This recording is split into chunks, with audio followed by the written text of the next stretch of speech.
From the Presidential Palace, Manila, Dateline Malacañang.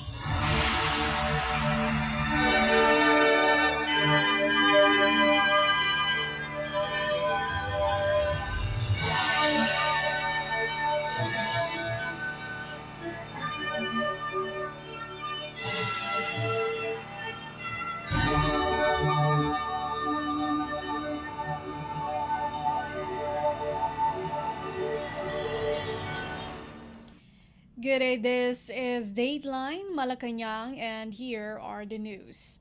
On the top story, Philippine President Ferdinand R. Marcos Jr. on Wednesday paid tribute to the memory of his father, the late President Ferdinand E. Marcos Sr. in a wreath-laying ceremony at the Marcos Monument in Batac City, Ilocos Norte Province. Prior to the ceremony, the President and the First Family attended a Thanksgiving Mass at the Immaculate Conception Parish, Batac. Following the wreath-laying program, President Marcos Jr. joined the participants of the Nut Nothing Cook-Off Showdown, a culinary event that showcases various signature vegetables dishes in the province of Ilocos Norte as part of the Marcos Day celebration. Today's events mark the 107th birth anniversary of Apu Lakay, which honors the life and legacy of the 10th President of the Philippines. Let us listen to the speech of Philippine President Ferdinand R. Marcos Jr. Thank you very much, Governor Mati. Please add to the for your kind introduction and your very memorable word. I'd like to greet, of course, Senator Amy, who has, after a long time, has managed to find time to, in her campaign schedule, in her campaign schedule to be with us here today. Ilocos Norte 2nd District Representative Angelo Marcos Barba, Ilocos Norte Vice Governor Cecilia Araneta Marcos, Ilocos Norte 1st District Representative. Up to now, I will tell you the truth, hindi ko masanay-sanay na binabati ko yung anak ko na pero talagang kailangan ng batiin dahil congressman na eh. So, 1st District Representative Congressman Sandro Marcos, the Chief of Staff of the Armed Forces of the Philippines, General Romeo Browner Jr., the officials and employees and residents of Batac, led by Mayor Alfred Chua, and of course, my greetings would not be complete without greeting our First Lady, Lisa Araneta Marcos,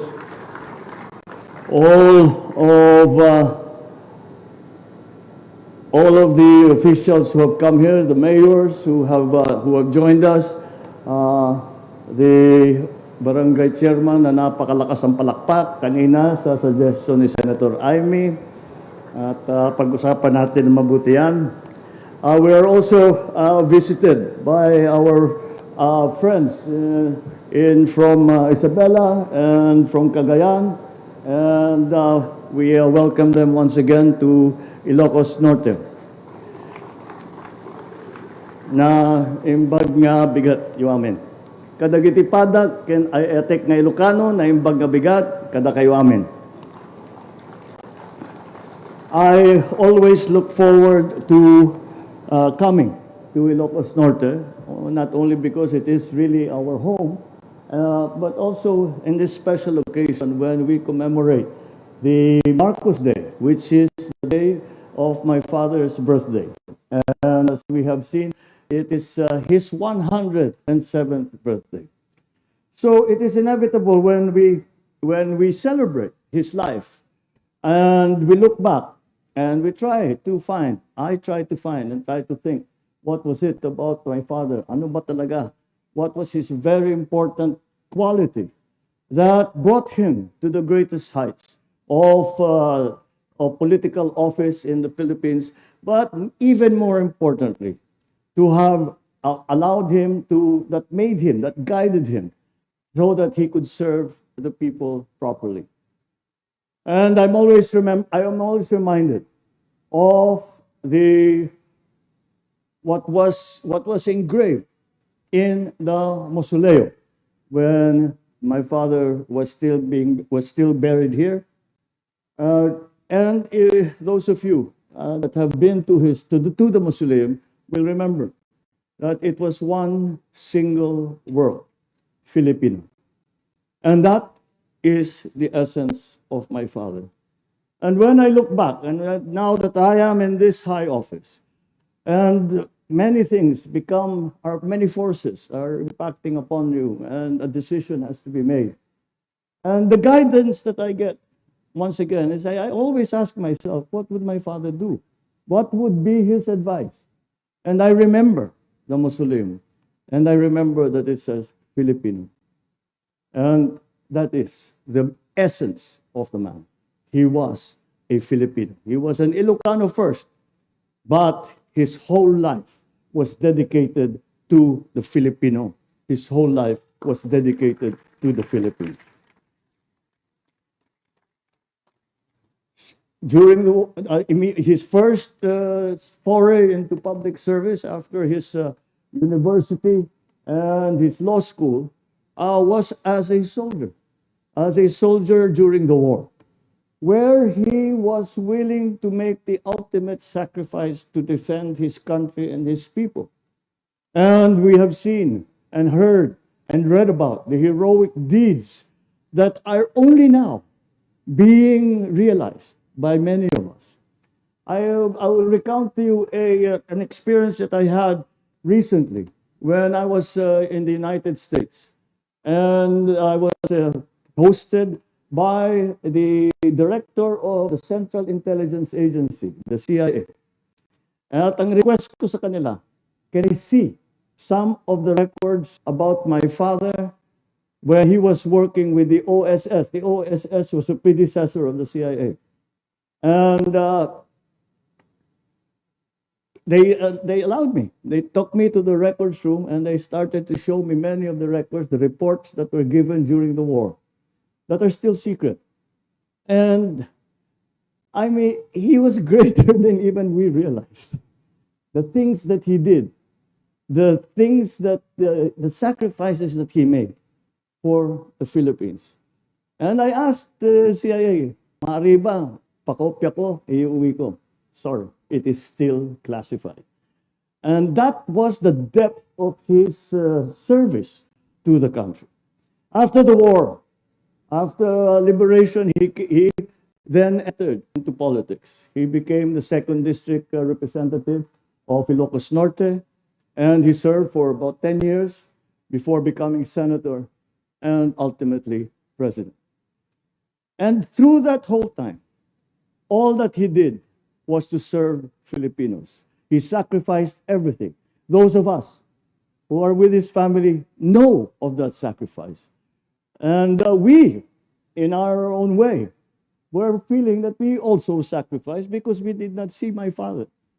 We did not see my mother. They were very busy doing their work and serving the Philippines and serving Filipinos. And so when I look back now at the life that I have led, and I see what is the guiding principle that I can learn from my father. When things are confusing, when things have become so complex, what is the essence of service that my father taught me? And that is very simple, but not easy to achieve. But it is simple. Be a Filipino, serve the Filipino, protect Filipinos and the Philippines. And from that comes all of the important things that we can do.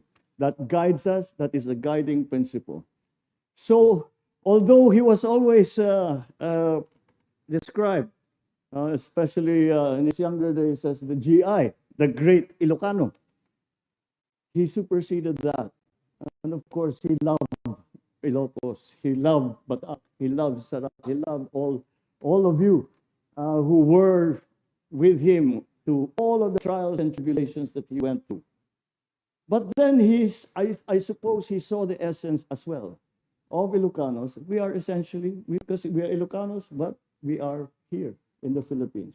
And the greatest service that he could do was to serve the entire country of the Philippines. So if we are to continue on this important legacy that he has left us, what again will be our guide? How again do we know what is the right path to make it better for the Philippines, to make life better for all Filipinos, to make sure that the Philippines is protected, that the Philippines is secure, that the Philippines is going to flourish, that the Philippines takes its place in the community of nations in the world. And I have followed that credo from the very beginning of my term, and I will continue to follow that credo. Be a good Filipino. Be a Filipino that loves your countrymen. Be a Filipino that loves your country, and do everything and sacrifice everything to achieve that purpose, to achieve that goal, that you become a good Filipino and you leave the Philippines a better place than you found it. That is my continuing guide. That is the credo that we should live by. And for that, I will be eternally grateful to my dad for the lessons that he taught us, for the values that imbued in our very souls. And that has served us all well. And so as we go through our daily lives, let us always remember that in the end, we do what we do. All that we do for Filipinos. All that we do for the Philippines. Let us be together in that. Let us continue that legacy of love of country. Let's continue that legacy of love of your kababayans. And I think that if we do that, that we will always be led in the right direction. Happy birthday, Dad. Naimbag kay panang kasangay. And thank you for all that you have given us. You just heard Philippine President Ferdinand R. Marcos Jr. Dateline Malacañang. Philippine President Ferdinand R. Marcos Jr. on Tuesday donated around 519.7 million pesos to Specialty Hospital's Philippine Heart Center or PHC, the National Kidney Transplant Institute or NKTI, and the Lung Center of the Philippines or LCP in an effort to provide quality health services to the Filipino people. During the inauguration of the Bagong Urgent Care and Ambulatory Service or BUCAS Center at the PHC in Quezon, the President handed over the check worth 200.5 million pesos to the PHC, 185.2 million pesos to the LCP, and 134 million pesos to the NKTI. The chief executive expressed optimism that the three specialty hospitals would continue seeking innovative medical services and pursuing projects that reflect both their passion and compassion for Filipinos. President Marcos also lauded the PHC's education, training, and research simulation facility, which mimics realistic clinical scenarios for teaching and learning. The PHC facility, which is the first in the country, would provide better training for Filipino healthcare workers. President Marcos Jr. assured the PHC, NKTI, and LCP of his administration's continued support as they continue to care for Filipinos who are in need. Let us listen to the speech of Philippine President Ferdinand R. Marcos Jr. during the event. Let me first start by thanking everyone for taking time to witness today's activities. Because speaking of time, it's perplexing that whenever we wish for a moment to linger, time slips through our fingers. Where does the time go? And yet we long for something to end, time slows to a crawl.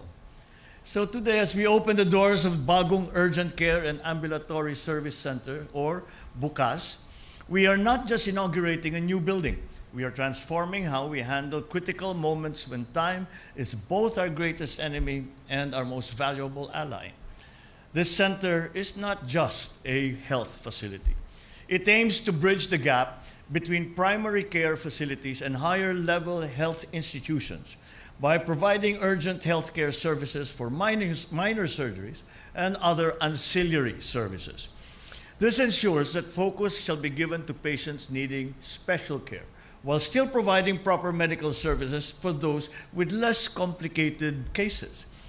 Because our health cannot wait, these services will be provided throughout the week, including weekends, and I heard a rumor that in some areas, ginawa ng 24 hours ang ating bukas centers.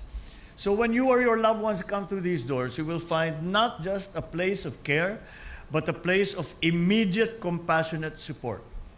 The Philippine Heart Center, or PHC, has long been a symbol of hope and excellence in healthcare.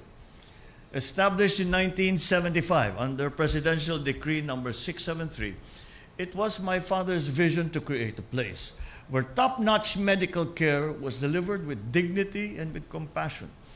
It was my mother's driving force behind the specialty centers in the country. For years, the PHC has remained steadfast in its commitment to save lives and alleviate the suffering of those with cardiovascular diseases. Today, we honor that vision as we expand it. With 31 Bukas centers nationwide as of September this year, we are not just keeping that promise within the walls of one building, but we are spreading it to various places around the country. We are ready to respond, ready to care wherever and whenever needed. For these are more than just about the numbers of centers. It is all the amount of funding. It is about replacing uncertainty and worry with a sense of reassurance that help is close by. It is about the lives that we change and the hope that we restore. This network of care assures every Filipino, whether in the heart of the city or in the most remote province, that they are seen, valued, and cared for. This administration envisions a future where every Filipino, no matter where they live, has access to the urgent care that they need. A future where our healthcare system is proactive, not just reactive. That future was made more possible by the PHC's Education, Training, and Research Simulation Facility, which is a first in the Philippines. It mimics realistic clinical scenarios for teaching and learning, allowing for better training for our healthcare workers. So despite the challenges, you continue to persevere and to innovate, showing both passion and compassion. This is the reason why we granted the PHC 200.5 million pesos that it can use to fund more projects that will benefit the Filipino people. In the same vein, we also granted 185.2 million pesos to the Lung Center of the Philippines and 134 million pesos to the NKTI. These grants aim to further the excellence in disease prevention, diagnostics, and treatments. That is the record of those specialty hospitals. Today, we provide Filipinos with hope. Hope that medical care is within their grasp because of what we have built here in what we come to call the Bagong Pilipinas. Let us carry with us the understanding that our actions today will have a lasting impact. It will, in ways that we may never see. Lives will be changed because of what we have done. Congratulations for all the very important work that you have done. And I know that it is your greatest satisfaction to see that we are able to continue to care for our people and they are in need. You may always count on this administration to do everything that we possibly can to make these aspirations of ours come true. Philippine President Ferdinand R. Marcos Jr. Dateline Malacañang. Philippine President Ferdinand R. Marcos Jr. has issued an executive order or EO reverting the National Irrigation Administration or NIA's supervision to the Office of the President or OP from the Department of Agriculture or DA and reorganizing the composition of its Board of Directors. Under EO 69 inked by the President on September 5th and made public on Tuesday, the NIA's attachment is transferred back to the OP for policy and program coordination. The recall EO 168 was issued in 2022, placing the NIA under the supervision of the DA. EO69 also reorganizes the NIA board, which will now be composed of a representative of the OP, the NIA administrator, the respective secretaries of the DA, Department of Public Works and Highways or DPWH, and the National Economic and Development Authority or NEDA, and representative of the private sector to be appointed by the President. According to the new EO, the election, appointment, or designation of the chairperson, vice chairperson, and other officers of the board of directors shall be in accordance with Republic Act or RA 10149 or the Governance Commission for Government-Owned or Controlled Corporations or GOCC Governance Act of 2011. Before the issuance of EO 69, the DA Secretary chaired the NIA Board of Directors, while the NIA Administrator served as vice chairperson. Other members include the DPWH, NEDA, the National Power Corporation or NAPOCOR, and a representative of the private sector representing the rice and corn industry. The new EO removes NAPOCOR as board member. EO 69 takes effect immediately. Dateline Malacañang. Philippine President Ferdinand R. Marcos Jr. has designated retired Police General Thompson Lantion as the new chairman of the Basis Conversion and Development Authority or BCDA. This was confirmed by Presidential Communications Office, PCO, Secretary Cesar Chavez on Tuesday. Lantion will replace BCDA Chair Delphine Lorenzana, who decided to go to private life. In a statement, Lorenzana congratulated Lantion, his fellow Cavalier of the Philippine Military Academy Class 69, for his appointment. Lorenzana said he is confident that Chairman Lantion will be able to sustain, if not surpass, the progress made in BCDA. He also thanked the President for the opportunity to lead BCDA for the last 3 years. Dateline Malacañang. The Department of Transportation or DOTR on Tuesday announced that direct flights from the Philippines and France will be available starting December 8 this year. In a press briefing in Malacañang, DOTR Secretary Jaime Bautista said the Ninoy Aquino International Airport or NAIA is ready to receive the influx of passengers from the direct flight even if the airport is under rehabilitation. Secretary Bautista said NAIA will work closely with the officials of Air France or KLM, their ground handlers, and their caterers so that Air France will have smooth operations in the country. The Transportation Secretary said among the support Air France is providing the country is the training of its staff and sharing of best practices to be at par with international standards. For her part, French Ambassador Marie Fontanelle said that the direct flights only show how confident Air France is in the Philippines market, noting that after a 20-year absence, Air France will reopen an office in the country. I'm delighted to be here, actually. This is one of the more frequent question I received since I was posted in the Philippines more than a year ago. Will there be again a direct flight from Manila to Paris? This is a question we could not answer last week when we had this signature ceremony. It was on the way, but now officially today it's possible to confirm. Let me mention some elements of the context here regarding the bilateral cooperation between our two countries. It's true that the Philippines used to be linked to many European capitals back then: Amsterdam, Frankfurt, London, Madrid, Rome, and Paris. But today, and for many years from now, it's the only major ASEAN country without a direct flight to Europe. For 20 years, the Philippines has been lacking a direct connection with my country, France, and for 5 years with the European Union. It means that the reopening of a direct route between the Philippines and Europe has been eagerly awaited, and I'm particularly proud and happy that it is with Air France and a direct connection Paris-Manila flight today. It puts an end to maybe an anomaly by reconnecting the Philippines with Europe and France. It testifies also, I think, to Air France's confidence in the Philippines market, at a time when flights between Europe and the Philippines are set to increase by more than 4% a year between now and 2042. After a 20-year absence, Air France will reopen an office in the Philippines alongside its partner, historic partner, which is present here, KLM, already present in the country. The direct non-stop service between the Philippines and France will probably most likely boost trade, tourism, exchanges between our two countries, and more generally with the European Union.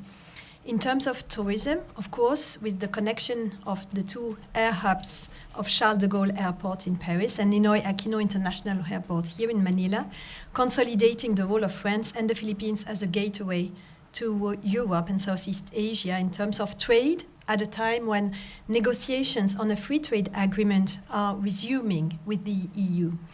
In terms of foreign direct investment, by removing a psychological barrier to trade and boosting the interest of French and European investors in a particularly dynamic Philippine market. Ambassador of the French Republic to the Philippines, Her Excellency Marie Fontanelle.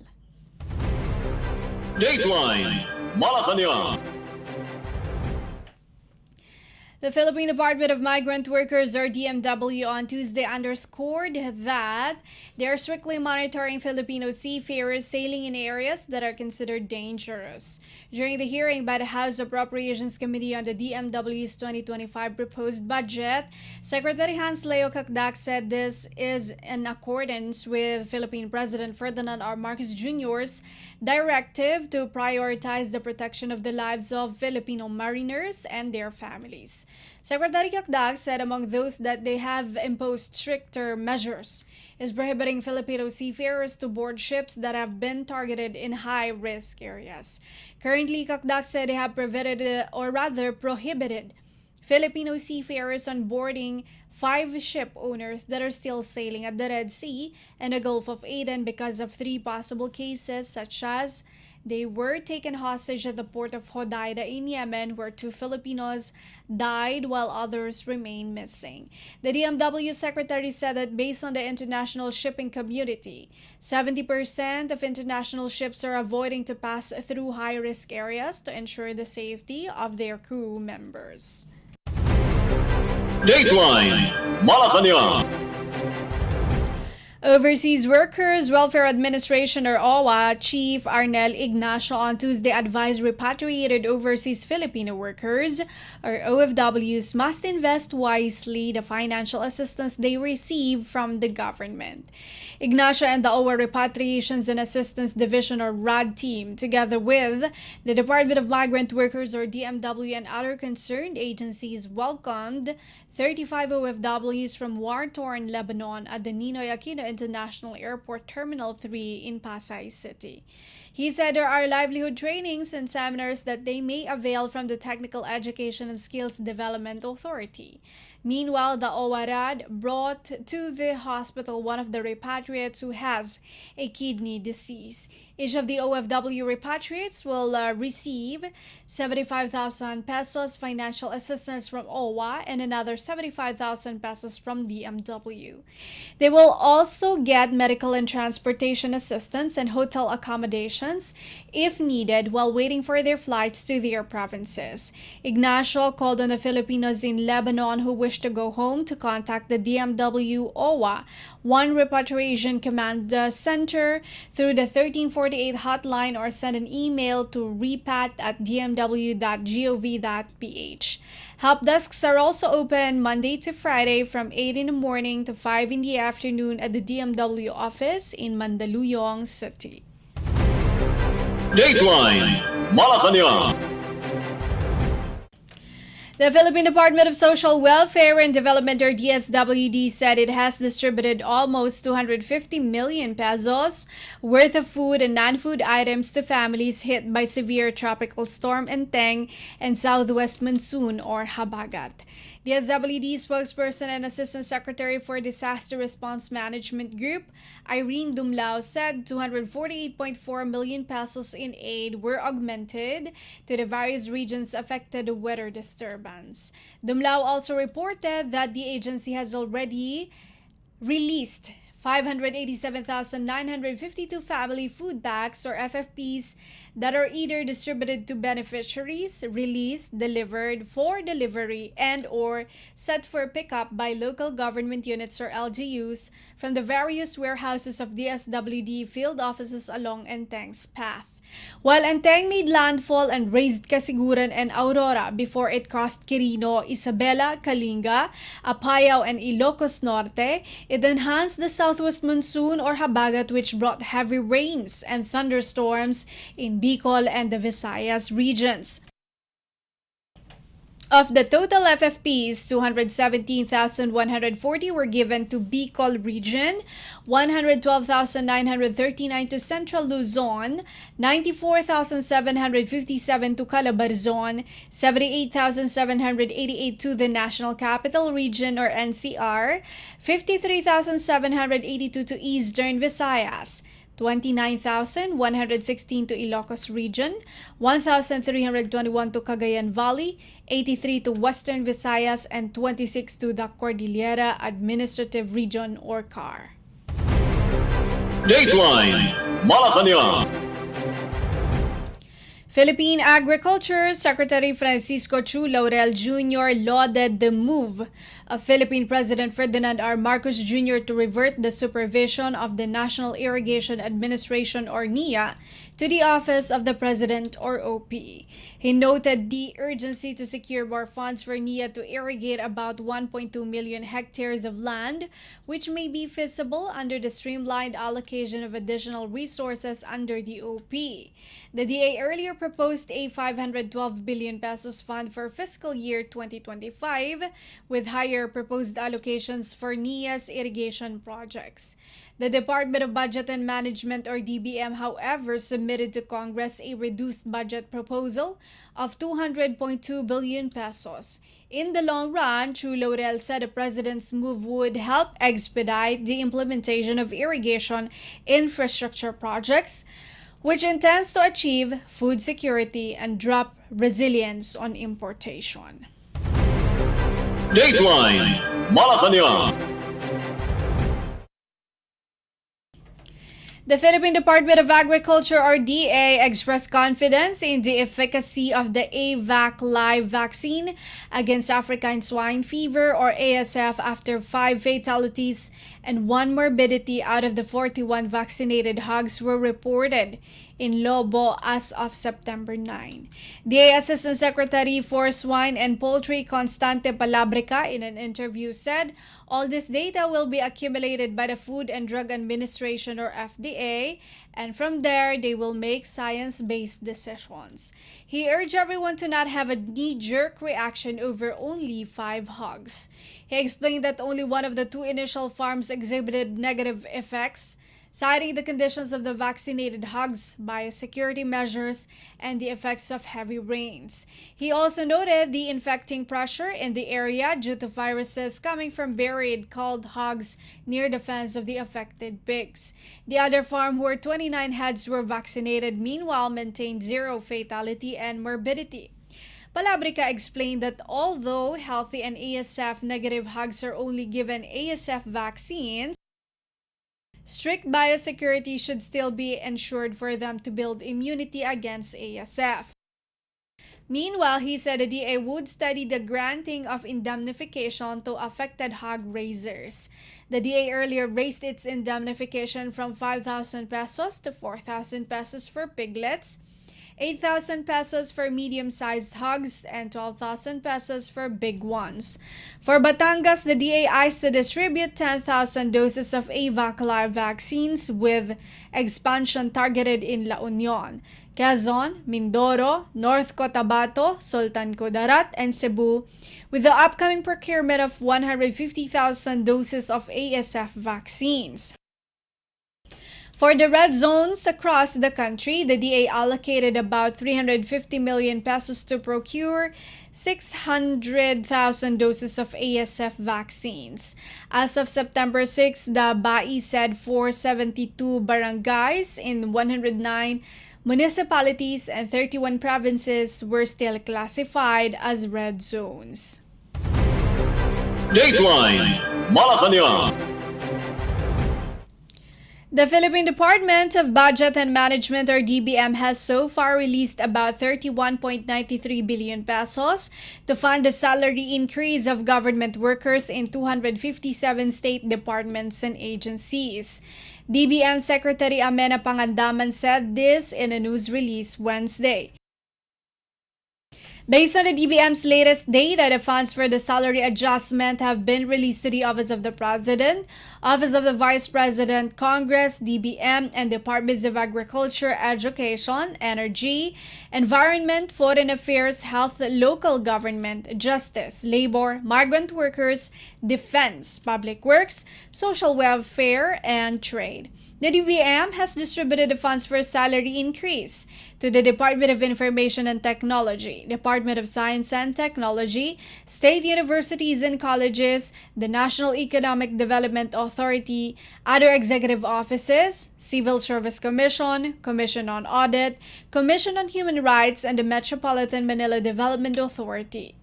The release of funds for 58 more agencies are already being processed, the DBM said. Pangandaman ordered the creation of the Salary Standardization Law 6 or SSL 6 dashboard, which will serve as a tool that will provide real-time data on the budget releases for easier monitoring and effective oversight. The salary increase dashboard can be viewed through the DBM's official website. The DBM noted that the release of funds for the salary increase of government personnel is based on the submitted requests of agencies on their respective salary adjustment computations and requirements. Philippine President Ferdinand R. Marcos Jr. signed Executive Order 64 on August 2, approving the SSL 6A 4-tranche pay hike for civilian state workers starting this year until 2027. Dateline Malacañang. The Philippine Department of Trade and Industry, or DTI, and Converge ICT Solutions Incorporated signed a Memorandum of Understanding, or MOU, in Makati City Tuesday to empower small businesses in remote areas through digitalization. During the MOU signing, DTI Acting Secretary Maria Cristina Roque submitted a list of priority areas to Converge Chief Executive Officer and co-founder Dennis Anthony Uy that need to be connected to fiber broadband and technology services of the firm. She said these priority areas are those with negosyo centers and remote and far-flung places. She said a partnership with Converge would also ensure the MSMEs would have essential tools and technology to enable them to compete locally and globally. Uy said Converge investments across the country also follow the directive of Philippine President Ferdinand R. Marcos Jr. to prioritize establishing connectivity in remote and isolated islands in the country. Dateline Malacañang. The Philippine Economic Zone Authority, or PEZA, has secured at least 4.6 billion pesos of investment pledges from Chinese firms during its investment mission in Xiamen from September 4 to September 10. In a social media post, PEZA Director General Teres Opanga said these commitments are expansion projects of existing Chinese registered business enterprises, or RBEs, of the Investment Promotion Agency. Panga expects that these additional investments will apply for PEZA incentives within the year. The biggest among the investment pledges came from industrial bearings manufacturer C&U, which eyes to pour in 2.72 billion pesos for the construction of a new building and production line. The investment will increase its daily output to 500,000 pieces from the current 200,000 pieces.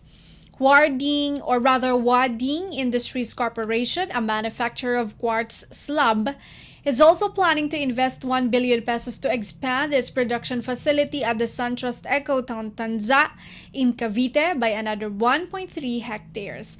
Pangasad Bocheng Rubber Philippines Incorporated eyes construction of a 3-story building for production of plastic injection moldings at the Lima estate.